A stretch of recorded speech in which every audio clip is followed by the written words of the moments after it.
నమస్కారం. ఈ కథ వ్రాసిన వారు కృష్ణ కృపామూర్తి శ్రీ శ్రీల ఏసీ భక్తి వేదాంత స్వామి ప్రభుపాదులు. కంసుని దురాగతములు. శ్రీకృష్ణుని గోకులానికి తీసుకొని పోవడానికి పూర్వము ఉన్నట్లుగా సమస్తాన్ని వసుదేవుడు యథాప్రకారంగా అమర్చిన తర్వాత తలుపులు ద్వారాలు మూసికొనగానే ద్వారపాలకులు మేల్కొని శిశురోధాన్ని విన్నారు. శిశు జన్మ వార్తను గురించి వినడానికి కంసుడు ఎదురు చూస్తున్నాడు. అప్పుడు ద్వారపాలకులు వెంటనే అతని దగ్గరకు వెళ్ళి శిశువు జన్మించడాన్ని తెలియజేశారు. ఆ సమయంలో కంసుడు హఠాత్తుగా తన శయ్య నుండి లేచి, క్రూరమైన నా మృత్యువు ఇప్పుడు జన్మించాడు అని గట్టిగా అరిచాడు. తన మృత్యువు సమీపించడంతో అతడు కలవరపడ్డాడు. అతని జుట్టు చెరిగిపోయింది. వెంటనే అతడు సూతికాగృహం వైపుకు పరుగు తీశాడు. కంసుడు తనను సమీపించడాన్ని గమనించిన దేవకీదేవి అత్యంత దీనముగా అతనిని వేడుకుంటూ, సోదరా, ఈ బాలికను చంపవద్దు. ఈ బాలికను నీ కుమారునికి వధువుగా చేస్తానని నేను మాట ఇస్తున్నాను. కనుక ఈమెను చంపవద్దు. నీ మరణము బాలికచే కాదు కదా, బాలుని చేతనే నీవు మరణిస్తావని ఆకాశవాణి పలికింది. కాబట్టి ఈ బాలికను చంపవలదు. అన్నా, సూర్యతేజో సంపన్నులైన నా పుత్రులను పుట్టగానే నీవు వధించావు. అయినా అది నీ తప్పు కాదు. నా సంతానాన్ని వధించమని రాక్షసమిత్రులు నీకు సలహా ఇచ్చారు. కానీ కనీసము ఈ బాలికను విడిచిపెట్టమని నేను అర్థిస్తున్నాను. నా కుమార్తెను బ్రతికి ఉండనిమ్ము అని పలికింది. క్రూరుడైన కంసుడు తన సోదరి దేవకీదేవి యొక్క దీనమైన వినతిని పెడచెవిన పెట్టి ఆమెను నిందిస్తూ బాలికను బలవంతంగా లాక్కొని నిర్దయగా రాతిపై కొట్టాడు. స్వీయ తృప్తి కొరకు సమస్త సంబంధాలను వదిలివేసే క్రూర దానవునికి ఇదొక చక్కని ఉపమానము. అయినా ఆ బాలిక వెంటనే అతని చేతులలో నుండి జారుకొని ఆకాశంలో అష్టభుజధారిణి అయిన విష్ణు సోదరిగా ప్రత్యక్షమైంది. ఆమె చక్కని వస్త్రాలతో, పూమాలలతో, ఆభరణాలతో అలంకరించబడి ఉన్నది.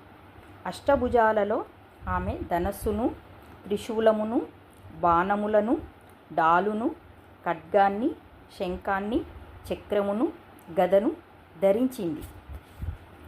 బాలిక నిజానికి దుర్గాదేవి ఆవిర్భావాన్ని చూసి సిద్ధగణము, చారణలు, గంధర్వులు, అప్సరసలు, కిన్నెరులు, ఉరగులు నానా రకాలైన కానుకలను ఆమెకు సమర్పించి స్తుతించారు. అప్పుడు ఆకాశంలో నుండి ఆ దేవి కంసుని ఉద్దేశించి, ఓరి మూర్ఖుడా, నీవు నన్నెట్లా చంపగలవు? నిన్ను చంపేవాడు నాకన్నను ముందే వేరొక చోట జన్మించాడు. కాబట్టి నీ సోదరి పట్ల క్రూరంగా ప్రవర్తించకు అని పలికింది. ఈ ఆవిర్భావము తర్వాతనే దుర్గాదేవి ప్రపంచంలోని వివిధ ప్రాంతాలలో వివిధ నామాలతో ప్రసిద్ధి చెందింది. ఈ మాటలను వినగానే కంసుడు భయవిహలుడయ్యాడు. దయగలిగిన వాడై వెంటనే దేవకీ వసుదేవుల సంఖ్యలను తొలగించి అతి వినయముతో వారిని సంబోధించాడు. సోదరీ, బావా, నా మేనల్లురను వధించి నేను రాక్షసునిగా వర్తించాను. ఈ ప్రకారంగా నేను మన సన్నిహిత సంబంధాన్నే విస్మరించాను. నేను చేసిన క్రూర కర్మల పరిణామమేమిటో నాకు తెలియదు. బహుశా నేను బ్రహ్మహత్యా పాతకులు చేరే నరకానికి వెళ్ళేదను. అయినా దైవవాక్కు కూడా అసత్యము కావడం నాకు ఆశ్చర్యాన్ని కలిగిస్తున్నది. మానవులేగాక ఇప్పుడు దేవతాలోక జనులు కూడా అసత్యం పలుకుచున్నట్లు కనిపిస్తున్నది. దేవలోక జనుల మాటలను నమ్మాను కాబట్టే నా సోదరి సంతానాన్ని వధించి పాపాన్ని మూటగట్టుకున్నాను. వసుదేవా, దేవకి, మీరిద్దరూ మహాత్ములు. నేను మీకు ఉపదేశం చేయలేను అయినా మీ సంతాన మృతికి శోకింపవద్దని వేడుకుంటున్నాను. మనమందరము ఒక మహనీయ శక్తి ఆధీనంలో ఉన్నాము. ఆ శక్తి మనలను నిరంతరము కలిసి ఉండనీయదు. కాలక్రమంలో మనము బంధుమిత్రుల నుండి విడిపోవలసి వస్తుంది. కానీ భౌతిక దేహాలు నశించినప్పటికీ ఆత్మ శాశ్వతంగా ఉంటుందని మీరు తెలుసుకోండి. ఉదాహరణకు మట్టి కుండలు తయారవుతాయి, పగిలిపోతాయి. ఇదంతా జరిగిన మట్టి మాత్రం శాశ్వతంగానే ఉంటుంది. అదేవిధంగా దేహాలు వివిధ పరిస్థితులలో తయారై నశించిపోతుంటాయి. కానీ ఆత్మ మాత్రం శాశ్వతంగా ఉంటుంది. కాబట్టి ఈ విషయంలో శోకింపవలదు. భౌతిక దేహము ఆత్మకు భిన్నమైనదని ప్రతి ఒక్కరూ తెలుసుకోవాలి. ఈ అవగాహనకు రానంత వరకు జీవుడు నిరంతరము పునర్జన్మలను పొందవలసియే ఉంటుంది. సోదరి దేవకి, నీవు సౌమ్యురాలివి, దయగలదానివి. నన్ను క్షమించు. నాచే జరిగినట్టి నీ సంతాన వధకు దుఃఖించకు. నిజానికి అది నేను చేయలేదు. అంతా పూర్వ నిర్ణయం ప్రకారమే జరిగిపోయింది. మనిషికి ఇష్టం లేకపోయినా పూర్వ నిర్ణేత ప్రణాళిక ప్రకారమే వర్తించవలసి ఉంటుంది. దేహం నశించగానే ఆత్మ నశిస్తుందని లేదా ఒకడు ఇంకొకడిని చంపగలడని జనులు అపోహపడతారు. ఇటువంటి అపార్థాలే సంసారాన్ని కలుగజేస్తాయి. అంటే ఆత్మ యొక్క నిత్యత్వం గురించి దృఢంగా నమ్మకం కలగనంత వరకు మనిషి తాను చంపేవాడిని, చంపబడేవాడిని అనే భావనకు గురి అవుతాడు. సోదరి, బావ, వసుదేవా, నీ పట్ల నేను చేసిన దురాగతలకు నన్ను క్షమించండి. నేను అత్యంత దీనుడిని. మీరు పెద్ద హృదయము కలవారు. నా పట్ల దయగొని నన్ను మీరు క్షమించండి. బావతోనూ సోదరితోనూ ఈ విధంగా మాట్లాడుతూ కంసుడు కన్నీరు కార్చి వారి పాదాల మీద పడ్డాడు. ఎవరినైతే తాను వధించాలని యత్నించాడో ఆ దుర్గాదేవి మాటలను నమ్మి అతడు వెంటనే వారిని విడుదల చేశాడు. స్వయంగా తానే అతడు వారి సంకెళ్లను విప్పి తన కుటుంబ సభ్యులుగా వారి పట్ల ఆప్యాయతను ప్రదర్శించాడు. సోదరుడు పశ్చాత్తాపడు కావడం చూసిన దేవకీదేవి ఉపశమనం పొందినదై తన సంతానము పట్ల అతడు చేసిన దురాఘాతాలను విస్మరించింది. వసుదేవుడు కూడా జరిగిపోయిన సంఘటనలను మరచి నవ్వుతూ కంసునితో, మహాభావ కంస, భౌతిక దేహము గురించి, ఆత్మ గురించి నీవు పలికినదంతా సరి అయినది. ప్రతి జీవుడు దేహమే ఆత్మయని పొరబడుతూ అజ్ఞానంతోనే పుడతాడు. ఇటువంటి జీవిత భావనకు అజ్ఞానమే కారణము. దీనిపైననే మనము శత్రుత్వమును లేదా మిత్రుత్వమును ఏర్పాటు చేసుకుంటాం. శోకము, హర్షము, భయము, ద్వేషము, లోభము, మోహము, మదము అనేవి భౌతిక జీవన భావన యొక్క వివిధ గుణాలు. ఈ విధంగా ప్రభావితుడైన వ్యక్తి కేవలం భౌతిక దేహం కారణంగానే ద్వేషపూరితంగా వర్తిస్తాడు. అటువంటి కలాపాలలో నెలకొనడి కారణంగానే మనము భగవంతునితో గల నిత్య సంబంధాన్ని విస్మరిస్తున్నాం అని అన్నాడు. కంసుడు కనికరమును చూపుతున్నందున దానిని అదునుగా తీసుకొనిన వసుదేవుడు అతని రాక్షస కృత్యాలన్నింటికీ కూడా జీవితమును గురించిన అపోహయే, అనగా దేహాన్ని ఆత్మగా భావించడమే కారణమని తెలియజేశాడు. వసుదేవుడు ఆ విధంగా జ్ఞానోపదేశము కలిగేటట్లు మాట్లాడగా కంసుడు ఎంతో ప్రసన్నుడయ్యాడు. మేనల్లులను వధించాననే దోషభావన అతనిలో సద్దుమణిగింది. తరువాత అతడు దేవకీ వసుదేవుల అనుజ్ఞను తీసుకొని శాంతించిన మనస్సుతో ఇంటికి తిరిగి వెళ్ళాడు. కానీ మర్నాడు అతడు తన మంత్రులను పిలిచి గడిచిన రాత్రి జరిగిన సంఘటనలన్నింటినీ వారికి వివరించాడు. కంసుని మంత్రులందరూ దానవులు, దేవతల శత్రువులు కాబట్టి రాత్రి సంఘటనలను తమ ప్రభువు చెప్పగా విని చింతించారు. అనుభవజ్ఞులు కానీ పండితులు కానీ కానప్పటికీ వారు వెంటనే కంసునికి ఉపదేశం చేయడం మొదలుపెట్టారు. రాజా, అయితే అన్ని నగరములలో పురములలో, గ్రామములలో, వ్రజములో 10 రోజులలోపు వయస్సు కలిగిన శిశువులనందరినీ చంపే యత్నాలు ఇప్పుడే చేద్దాము. ఈ ప్రణాళికను మనము విచక్షణారహితంగా అమలు పరుద్దాము. ఇది మనము చేస్తే దేవతలు మన పట్ల ఏమీ చేయలేరని మేము అనుకుంటున్నాము. మనతో యుద్ధం చేయడానికి వారు సదా భయపడతారు. ఒకవేళ వారు మన కార్యాలను ఆపాలని అనుకున్నా ఏమాత్రం సాహసం చేయలేరు. నీవు అపార బలసంపన్నుడవు కాబట్టి నీ ధనుస్సుకు వారు భీతి చెందుతారు. వారితో యుద్ధం చేయడానికి నిలబడి నీవు వారిపై బాణాలను గుప్పించినప్పుడు ప్రాణరక్షణకై వారు సకల దిక్కులలో పరుగులు తీయడం మా అనుభవంలోనిదే.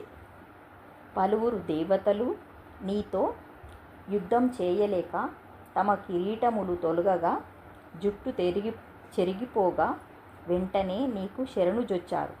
చేతులు జోడ్చి తమను కనుకరించమని ప్రార్థిస్తూ వారు నీతో, మేమంతా నీ బలానికి భయపడుతున్నాము, దయచేసి ఈ భయంకరమైన యుద్ధము నుండి మమ్మల్ని విడిపించు అని అర్థించారు. అటువంటి శరణాగత యోధులు భీతులైనప్పుడు, వారి ధనుర్బాణములు రథములు విరిగినప్పుడు, అస్త్ర ప్రయోగమును వారు మరచినప్పుడు, నీతో వారు యుద్ధము చేయజాలనప్పుడు నీవు వారిని చంపకపోవడాన్ని మేము ఎన్నోసార్లు చూశాము. కాబట్టి నిజానికి మనము దేవతలకు భయపడవలసినది ఏదీ లేదు. యుద్ధరంగమునకు బదులు బయట శాంతి సమయంలో గొప్ప యోధులమని గర్వించవచ్చునేమో గాని నిజానికి యుద్ధరంగంలో వారు ఎటువంటి నైపుణ్యమును కానీ శౌర్యమును కానీ చూపలేరు. విష్ణువు, శివుడు, బ్రహ్మ, ఇంద్రాది దేవతలకు సహాయపడుటకై సర్వదా సిద్ధమై ఉన్నప్పటికీ వారికి మనము భయపడనవసరము లేదు. విష్ణువు సకల జీవ హృదయములలో దాగుకొనినట్టి వాడు. అతడు బయటికి రాలేడు. శివుడు కార్యకలాపాలను విడిచి వనములో ప్రవేశించినట్టువాడు. బ్రహ్మదేవుడు నానా రకాలైన తపోధ్యానాలలో నెలకొనినట్టివాడు. ఇక ఇంద్రుని మాట ఏమిటి? అతడు నీ బలము ముందు గడ్డిపోచ వంటివాడు. కాబట్టి ఈ దేవతలలో మనము ఎవ్వరికీ భయపడవలసిన అవసరం లేదు. అయినా దేవతలు మన బద్ధ శత్రువులు కాబట్టి వారిని మనము ఉపేక్షించకూడదు. మన జాగ్రత్తలో మనం ఉండాలి. వారిని నిర్మూలించడానికి మేము నీ సేవలో నెలకొంటాము. నీ ఆజ్ఞ పాలనకు మేము సిద్ధంగా ఉన్నాము. అసురులు ఇంకను ఈ విధంగా అన్నారు. దేహంలో ఏదైనా వ్యాధి ఉన్నప్పుడు దానిని ఉపేక్షిస్తే అది తీవ్రతరమై నయం కానిదిగా అవుతుంది. అదేవిధంగా ఇంద్రియాలను అణచడంలో సావధానంగా లేకపోతే, వాటిని విచ్చలవిడిగా వదిలేస్తే తరువాత వాటిని నియంత్రించడము అత్యంత కఠినమే అవుతుంది. కనుక దేవతలు అపరావణంతగా బలవంతులు కాకముందే వారి పట్ల ఇప్పుడు మనము జాగ్రత్త వహించాలి. దేవతలకు మూల బలము విష్ణువు. ఎందుకంటే అతనిని సంతృప్తిపరచడమే సమస్త ధర్మముల మూల ప్రయోజనం. వేదములు, బ్రాహ్మణులు, గోవులు, తపస్సు, యజ్ఞములు, దానము, దక్షిణలు అన్నీ కూడా విష్ణు సంతృప్తి కొరకే ఉన్నాయి. కాబట్టి వెంటనే వేదజ్ఞానానికి అధిపతులైన బ్రాహ్మణులను, యజ్ఞములను నిర్వహించడి ఋషులను వధించెదము. అదేవిధంగా యజ్ఞ నిర్వహణకు అవసరమయ్యే నెయ్యిని ఒసగే గోవులను కూడా వధించెదము. ఈ జీవులందరినీ వధించే అనుమతిని మాకు ఇవ్వండి. నిజానికి బ్రాహ్మణులు, గోవులు, వేదజ్ఞానము, తపస్సు, సత్యము, శమదమనము, శ్రద్ధ, దయ, ఓర్పు, యజ్ఞము అనేవి విష్ణు భగవానునికి వివిధ దేహాంగాలు. ఎల్లరి హృదయాలలో ఉన్నట్టి విష్ణువు బ్రహ్మరుద్రులతో పాటు సకల దేవతలకు ప్రభువు. కాబట్టి ఋషులను, బ్రాహ్మణులను హింసించడము విష్ణువును చంపడమే అవుతుందని మేము భావిస్తున్నాము.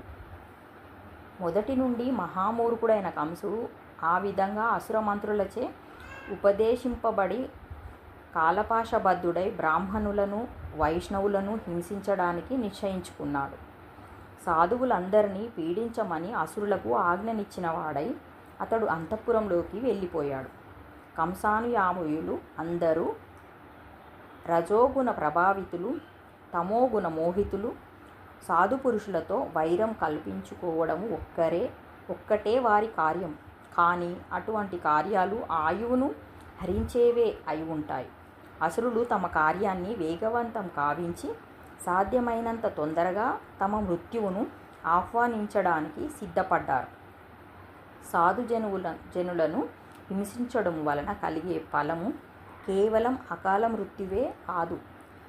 ఆ కార్యము ఎంత ఘోరమైనదంటే ఆ విధంగా హింసించడివాడు క్రమంగా తన సౌందర్యాన్ని, యశస్సును, ధర్మాన్ని కోల్పోతాడు. అతని ఉన్నత లోక ప్రాప్తి నిరోధించబడుతుంది. ఈ ప్రకారంగా నానా రకాలైన మనోకల్పనల కారణంగానే దానవులు సమస్త శుభాలను నశింపజేస్తారు. భక్తుల పట్ల, బ్రాహ్మణుల పట్ల జరిగే అపరాధము భగవంతుని పట్ల జరిగే అవరాధము కన్నను ఎంతో ఘోరమైనది. అటువంటి పాపానికి ఒడిగట్టే నాగరికత సాధారణంగా భగవంతుని పట్ల శ్రద్ధను కోల్పోతుంది. అటువంటి భగవద్రహిత నాగరికత మానవ సమాజంలో అన్ని విపత్తులకు మూల కారణం అవుతుంది. కంసుని దురాగతములు అను దశమ స్కందంలోని 4వ అధ్యాయమునకు భక్తి వేదాంత భాష్యం సమాప్తము.